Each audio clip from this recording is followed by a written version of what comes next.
우리 교회와 생활 10번째 예레미야의 예언에 나타난 교회 함께 살펴보겠습니다. 솔로몬 이후로 다윗 왕국은 그야말로 영적으로 쇠퇴했고 몇 차례 개혁을 시도했지만 뿌리를 내지 못한 채 결국 끝내 북이스라엘은 아수르에 멸망됐고 남유다는 바벨론에 의해서 파괴되었습니다. 그러니까 하루아침에 나라를 잃은 민족들에게 남은 것은 그야말로 서러움밖에 없었겠죠. 그런데 하나님께서는 바로 이 선지자 예레미야를 통하여서 다시 한번 새 언약의 교회를 계시하셨습니다. 그러니까 오늘 우리가 알고 있는 바로 오늘날의 이 신약의 교회를 미리 예언한 것인데, 오늘 말씀을 통해서 예레미야 예언에 나타난 교회가 무엇이고 바로 구약 때부터 오늘날까지 이어진 이 교회가 어떻게 예언되었고 성취되었는지를 함께 잠깐 살펴보도록 하겠습니다. 첫 번째 한번 읽어보겠습니다. 시작. 새 언약에 의해 세워지는 교회입니다. 예레미야 31장 31절에 32절 꼭 읽어보시고요.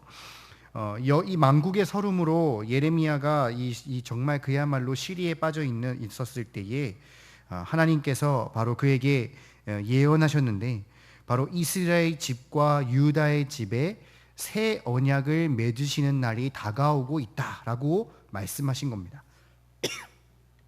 그 언약은 과거에 시내산 아래에서 모세를 통한 율법의 조건으로 세운 옛 언약과 같지 않은, 그러니까 옛 언약을 새로 대체할 수 있는 새 언약을 맺으시겠다라고 하신 것입니다. 그럼 여기서 궁금한 점이 생기죠. 그러면 하나님께서 옛 언약을 완벽하게 주셨는데 그럼 그것은 실패하니까 내가 안 돼, 내가 이게 착오했구나, 내가 다시 줄게, 이런 뜻인가 하는 그런 모순점이 나타날 수 있는 겁니다. 하지만 결코 그렇지 않습니다. 왜냐하면 옛 언약을 대체하는 이유는 바로 선민 이스라엘이 그 언약을 다 지킬 수 있는 이가 없었고 저들의 악한 본성만 드러내는 결과를 나타냈기 때문이라고 했습니다. 그러니까 앞에서는 열심히 지키는 척하지만 집에 가서 보이지 않는 곳에서는 지키지 않는 모습. 여러분, 율법이 총 몇 가지인지 아십니까? 대략 몇 가지죠? 대략 100? 700? 밑에 눈치 빠르시면 밑에 써 있는데 613개입니다. 613개. 그러면 그게 1년에 613개를 지키면 되는 게 아니죠. 그거는 언제마다 지켜야 되는 거예요. 하루 24시간 내에 613개를 항상 지키고 살 수 있으시겠습니까? 아침에 눈 뜨고 나서부터 시작해서 잠자기 전까지 한 번도 지키지 않을 수가 없게 되는 거죠. 그러니까 곧 여호와 하나님이 그들의 함께 하셨을 때만이 지킬 수 있던 것인데, 결국 그들이 그 언약을 깨트리고 파기하였기 때문에 결국 하나님께서는 그 뒤에 선지자들을 보내시고 그들의 왕을 세우셨지만 결국 끝내 그들은 말씀을 멸시하고 악행을 그치지 않았기 때문에 언약의 말씀에 따라 너희가 멸망할 것이다라는 그 예언에 따라 멸망당하고 말았다라고 한 것입니다. 그러나 우리가 분명하게 기억해야 할 것은 이스라엘 실패가 하나님의 실패가 될 수 없는 것, 그것은 바로 새 언약을 세우신 까닭이라고 말하고 있는 것입니다. 그러니까 쉽게 말하면요, 모든 것은 하나님의 계획 아래 하나님의 섭리에 이루어졌다. 좀 더 쉽게, 좀 더 풀어서 예를 들어서 얘기해 본다면, 여러분 드라마 작가가 한 편의 드라마를 쓸 때 물론 바뀌는 외부 압력으로 바뀌는 것도 있겠지만 한 작가가 스토리를 쓸 때 쭉 쓰지 않습니까? 근데 그 가운데 주인공이 실패할 때도 있고 실현을 당할 때도 있죠. 하지만 그것이 작가의 실패는 아니지 않습니까? 작가는 이 상황의 극적인 맛을 드리기 위해서 내가 이때는 주인공이 좀 힘든 일을 겪어야겠다, 좀 실패해야겠다, 사업이 망해야겠다, 이런 상황들을 설정하는 것이 작가의 실패는 아닙니다. 작가는 어디까지나 더 극적인 것을 발휘하기 위해서 한 편의 시를 작성하기 위해서 마치 그것을 설정하는 것처럼 우리가 분명하게 알고 있는 건 이 모든 것이 다 하나님의 계획하에 그 섭리 아래 이루어졌다는 사실을 우리가 분명하게 알 수 있다는 것이죠. 2번 한번 읽어보겠습니다. 시작. 심령의 새길 여호와의 법에 의해 탄생하긴 교회입니다. 33절 꼭 읽어보시고요. 새 언약의 속성은 무엇일까? 그러면 과연 하나님께서 말씀하신 새 언약의 마음에 기록하는 여호와의 법이라는 것이 나타나는데 그 여호와의 법이 무엇일까? 바로 그날에 우리가 여호와의 법에 의해서 여호와가 저들의 하나님이 되고 다시 우리가 여호와의 백성이 된다라고 말했는데, 그렇다면 그날 이후에 발생하게 된다는데 그것은 무엇일까? 바로 우리가 알고 있듯이 그 구약의 모든 것을 얘기하는 것처럼 메시아, 그리고 그 메시아이신 예수님께서 오셔서 바로 그 뒤에 이루실 구속사의 사건을 말하는 것입니다. 그렇다면 그 마음에 새기는 여호와의 법은 무엇이냐? 바로 그리스도 안에서 허락하신 성령이라는 것이죠. 그러니까 쉽게 말하면 무엇입니까? 우리가 새 언약 또한 지킬 수 없는 자지만, 우리가 이 구 언약도 지키지 못해 하나님께서 예수님을 통해서 새 언약으로 바꿔주셨지만 그것 또한 우리는 지킬 수 없는 죄인이지만 우리가 그것을 지킬 수 있는 이유가 뭐냐? 성령님. 바로 성령님이 우리의 법에 마음에 받은 자들이 하나님 백성이 되며 성령님을 통하여서 우리가 바로 예수를 믿을 수 있고 예수님 믿는 사람답게 행동할 수 있는 성화의 삶을 사는 것, 그것이 바로 예레미야 예언 속에 나타난 신약 교회라 보시면 되는 겁니다. 그러면 3번 한번 읽어보겠습니다. 3번 시작. 죄사함의 은총으로 여호와를 충만히 아는 교회입니다.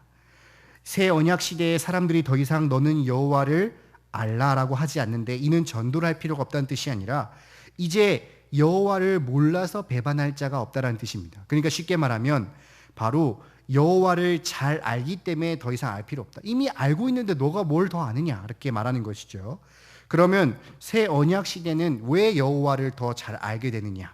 여기 밑에 보시면 예레미야 31장 34절에 여호와께서 그들의 악행을 사하고 다시는 그 죄를 기억하지 아니하기 때문이다.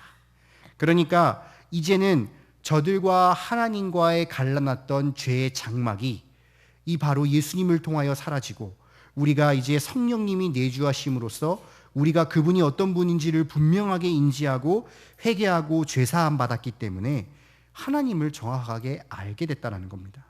그러니까 하나님을 회개하면 회개할수록 사죄의 하나님을 구체적으로 더욱더 확실하게 알게 되기 때문에 바로 사죄의 하나님을 아는 것이 참 지식이요 고상한 지식이다. 바로 이 지식을 통하여서 성령님을 통하여 우리가 알게 되고 성령님이 우리를 가르치고 깨닫게 하심으로 하나님의 백성이 되어가는 것, 바로 그것이 바로 우리가 알고 있는 이 신약의 교회라는 것입니다. 정리해 보면요, 이렇게 하나님께서는 구약 시대부터 새로운 이 신약의 교회를 이미 예언하셨습니다. 새 언약으로 세워질 교회를 예언하셨는데 이는 바로 우리 안에 그 여호와의 법, 마음으로 새겨질 여호와의 법, 성령님과 그 성령님으로 인하여 우리가 이제 죄사함 받아 하나님을 더 잘 알게 되고 섬길 백성들을 이미 계획하셨으며 우리가 이미 이 지금 현재 우리가 있는 것이 성취된 증거로 나타나는 것 아니겠습니까? 그렇기 때문에 우리는 새 언약의 교회의 성도로서 늘 성령님의 음성을 귀 기울이지 않은 성도님과 우리 구역장님들 되시기를 간절히 바라며, 다시 한번 간절히 부탁드리는 말씀은 여기서의 공부로 끝내지 마시고 꼭 말씀을 피시고 묵상하시면서 공부하시는 여러분 되시기를 간절히 바라겠습니다. 우리 토론과 적용 한번 보시면요, 1번 옛 언약을 새 언약으로 대체하신 이유가 무엇이었을까요? 옛 언약을 지킬 사람이 있다 없다?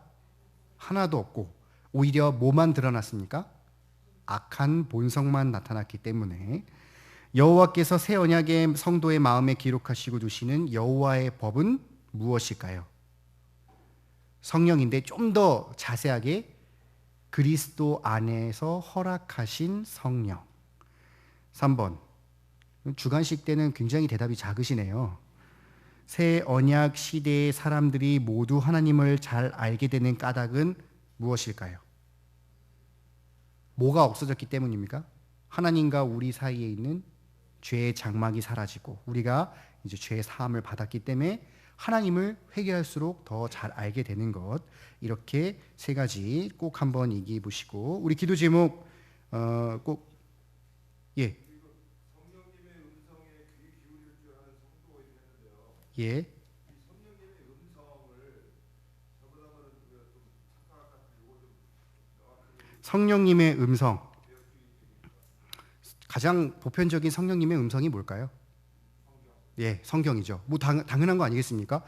우리가 예수님을 믿는 것이 믿지 않는 자가 갑자기 예수를 믿는다는 것은 설명할 수가 없죠. 난 한 번도 안 믿는데 갑자기 그렇게 전도했던 사람이 안 믿다가 어느 날 모르는 사람이 주는 전도지에 내가 믿어야겠다라고 하는 것은 성령님의 음성이라고 우리가 들었습니다. 우리의 마음 안에 거주하시기 때문이죠. 근데 가장 우리가 자의적이고 여러 가지에 있는 그런 뜻하지 않는 음성이 아니라 우리가 가장 하나님의 뜻을 명확하게 알 수 있고 예수를 잘 믿을 수 있는 방법은 성경이고, 그 성경을 피기가 참 어렵지 않습니까? 여기 계신 분들도 피지 않는 분 많죠. 이 피지 힘든 것에서 더더욱 편하게 들을 수 있는 것은 뭘까요? 말씀, 우리가 설교입니다. 우리가 이 교회에 와서 듣는 이 말씀이 곧 우리에게 성령님의 음성이 될 수 있는 것이죠. 또 그거 외에도 우리가 기도할 때 기도하다가 우리가 문득 꼭 뭔가 미스테리한 음성이 들린다는 것보다도 우리 안에 내가 저 사람을 회개해야겠구나라는 마음이 드는 우리가 선한 마음 또한 성령님의 음성이라고도 할 수 있겠습니다. 지금 제가 땀을 흘리고 있습니다. 깜짝 놀랐어요. 갑자기 이 질문은 나중에 또 해보십시오. 조용히 1대1로 해주십시오. 다른 질문 없으시죠? 네. 우리 기도 제목 그 가운데 1번 대학 수능 능력 시험에 응시하는 모든 경양교회 자녀들, 이거는 구역 모임 때 말고 오늘 꼭 가셔서 꼭 한번 기도해 주시고 우리 아이들이 다 같이 좋은 결과를 얻을 수 있도록 그 외에도 많은 기도 제목 함께 기도해 주시면 감사하겠습니다.